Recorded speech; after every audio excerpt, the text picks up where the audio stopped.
बच्चों, आज हम आपको बताएंगे रिप्रोडक्शन इन प्लांट, पौधों में प्रजनन।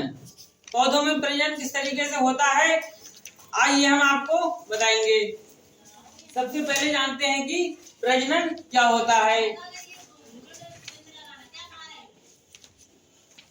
प्रजनन सबसे पहले जानते हैं कि प्रजनन क्या होता है। अपने ही समान नए जीवों को जन्म देने की प्रक्रिया प्रजनन कहलाती है।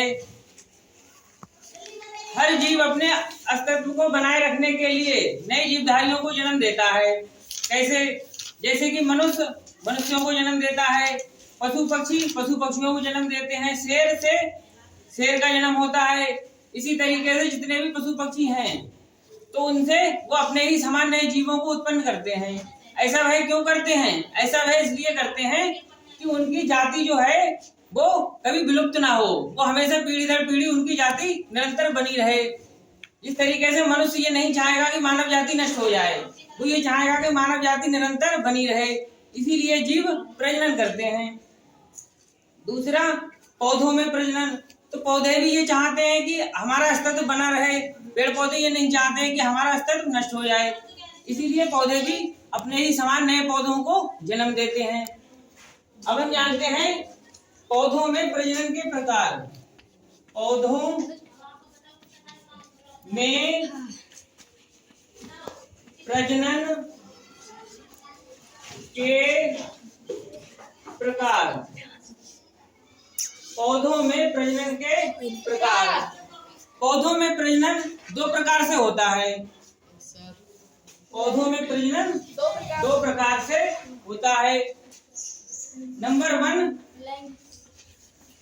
लैंगिक प्रजनन। लैंगिक प्रजनन। नंबर 2, अलैंगिक प्रजनन।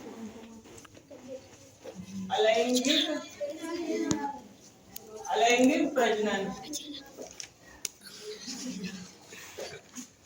पहला है लैंगिक प्रजनन और दूसरा है अलैंगिक प्रजनन। सबसे पहले हम अलैंगिक प्रजनन की बात करते हैं। अलैंगिक प्रजनन क्या होता है? अलैंगिक प्रजनन क्या होता है, इसको पहले हम बताते हैं आप लोगों को। अलैंगिक प्रजनन। लैंगिक प्रजनन क्या होता है? वह प्रजनन जिसमें नर तथा मादा युग्मकों की आवश्यकता होती है, ऐसा प्रजनन लैंगिक प्रजनन कहलाता है। पादपों में ये किस तरीके से होता है? ये उन पादपों में होता है जिनमें पुष्प द्विलिंगी होते हैं। द्विलिंगी पुष्प कौन से हैं? जैसे कि सरसों का पुष्प है, गुलहड़ का पुष्प है, ये द्विलिंगी पुष्प है। क्यों है? क्योंकि इनमें नर तथा मादा जननांग एक ही पुष्प पर पाए जाते हैं। नर जननांग को पुंकेसर या पुमंग कहते हैं और मादा जननांग को वर्तिकाग्र कहते हैं। ये एक ही पुष्प पर पाए जाते हैं। ऐसे पौधों में प्रजनन किस तरीके से होता है? लैंगिक प्रजनन होता है। और दूसरा है अलैंगिक प्रजनन।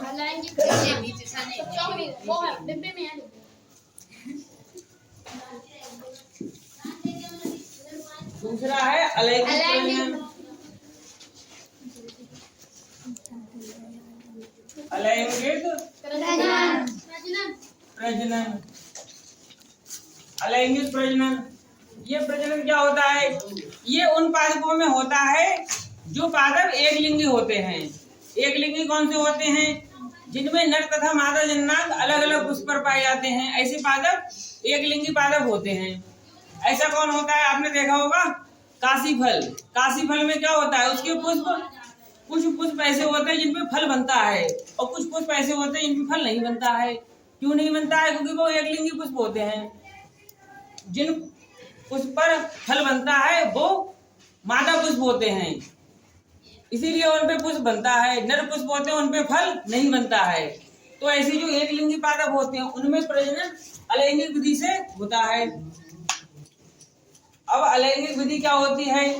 पौधे में नर तथा मादा जननांग की कोई आवश्यकता नहीं होती है।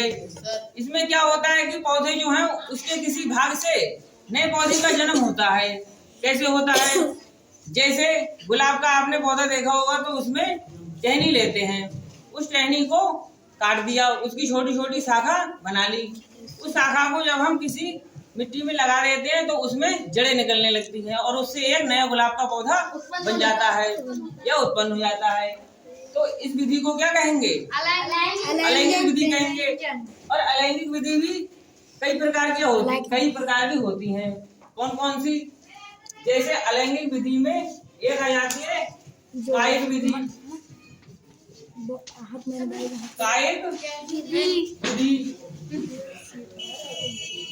कायिक विधि।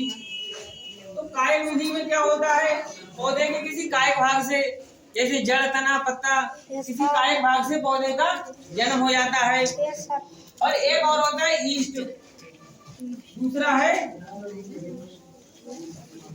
मुकुलन। ये मुकुलन विधि है। इसमें क्या होता है? ये अलैंगिक विधि के ही प्रकार हैं, ये भी कई प्रकार की होती हैं। कायिक विधि ये भी अलैंगिक विधि है, मुकुलन ये भी अलैंगिक विधि है। मुकुलन में क्या होता है? जो ईस्ट होता है, ईस्ट में मुकुलन विधि से अलैंगिक जनन होता है। कैसे होता है? जैसे ये कोई एक ईस्ट है, क्या है? ये एक ईस्ट है और इस ईस्ट में यहाँ पर क्या पाया जा रहा है? केंद्रक। यहाँ पर एक केंद्र पाया जाता है ईस्ट में। तो ये ईस्ट क्या करता है? ये ईस्ट इस तरीके से,